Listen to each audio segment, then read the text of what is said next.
নমস্কার। কবিতার নাম লিচু চুর। কবি কাজী নজরুল ইসলাম। বাবুদের তাল পুকুরে, হাবুদের ডাল কুকুরে, সে কি বাস করলো তারা, বলি থাম একটু দাঁড়া। পুকুরের ওই কাছে না লিচুর এক গাছ আছে না, হেথা না আসতে গিয়ে এ বড় কাস্তে নিয়ে গাছে গে যেই চড়েছি, ছোট এক ডাল ধরেছি। ও বাবা মরাত করে পড়েছি সরাত জুড়ে, পড়বি পর মালির ঘাড়ে, সে ছিল গাছের আড়ি।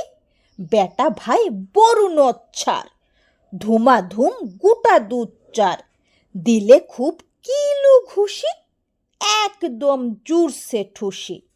বাবা গু মা গু বলে পাঁচিলের ফুকল গলে, ঠুকি গে বুশদের ঘরে, যেন প্রাণ আসলো ধরে। যাব ফের কান মলি ভাই, চুরিতে আর যদি যাই।